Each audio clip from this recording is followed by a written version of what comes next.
Hi everyone, this is Brian with bsntech.com again, bringing you the next video on the winemaking using fruit concentrate juice.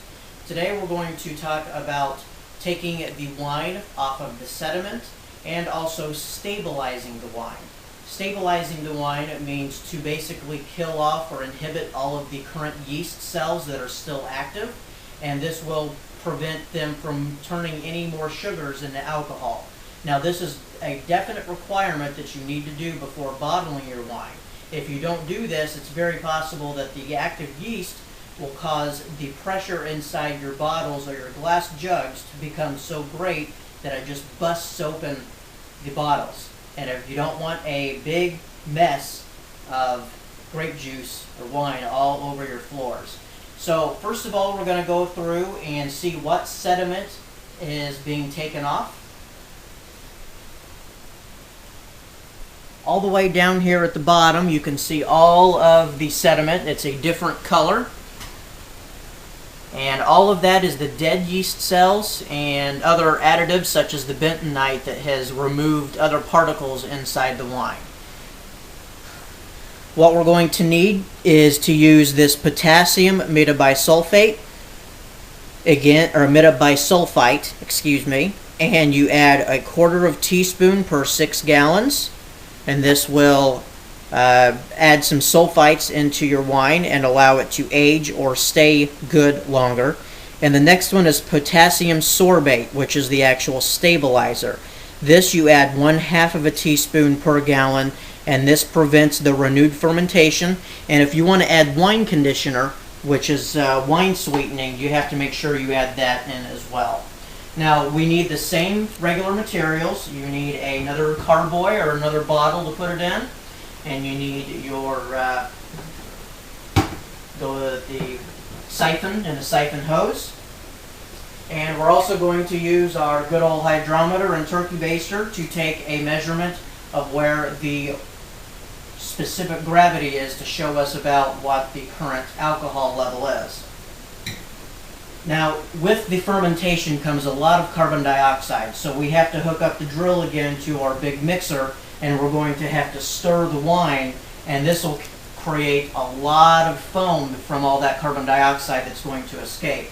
Now, since we're all the way up here, we're not going to put this in until we lower it a little bit, otherwise it's going to explode like a volcano.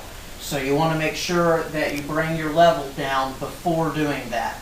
Now, last time when we racked up the wine level, we went all the way up to this first little ridge. Now, as you can see, over the period of the past 17 days, this past 17 days is how long it's taken to get to this point, the wine's dropped to this level, and that's from the carbon dioxide and the sugars being turned into the carbon dioxide. So first we're going to go ahead and take the measurement using the specific gravity and the hydrometer and see what that is.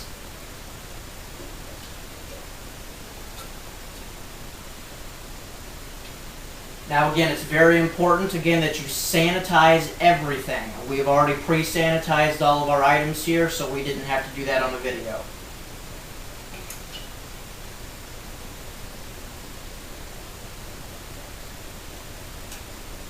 The wine has really cleared up quite a bit.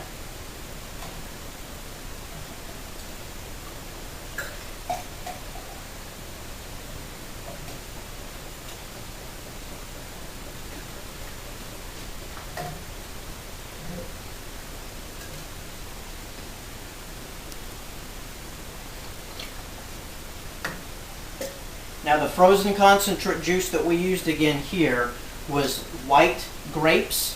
It has some red raspberry and some apple juice in it. And you can see just how clear that is compared to the previous video that we took. It's much more clear. 0.994. We started at 1.10 specific gravity. Now we're down to 0.994. 0.990 is basically water. So that has the gravity or the weight of water.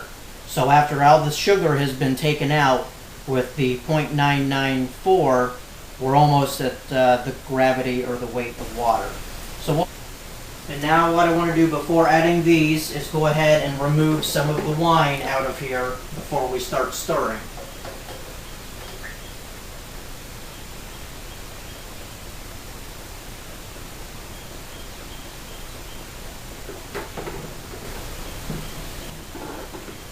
Try to get your tube all the way down to the bottom so air does not start to make contact with your wine.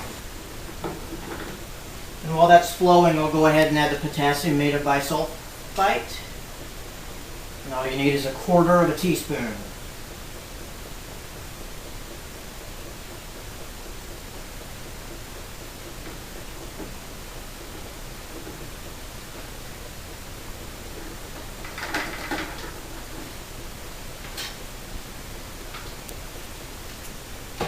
And next is the potassium sorbate. And this is 1/2 teaspoon per gallon, so we need 2.5 teaspoons total.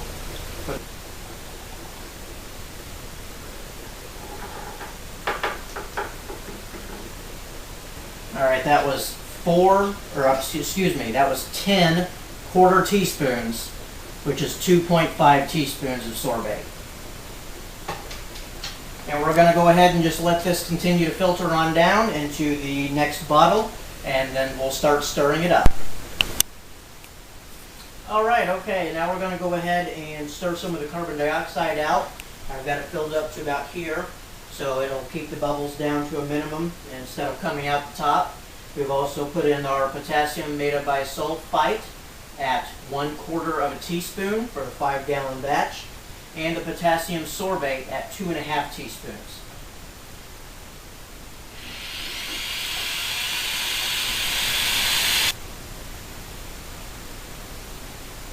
Yeah, it's really bubbling up now. If I would have filled it any more than that, it would have been shooting out of the top with all of the carbon dioxide bubbles.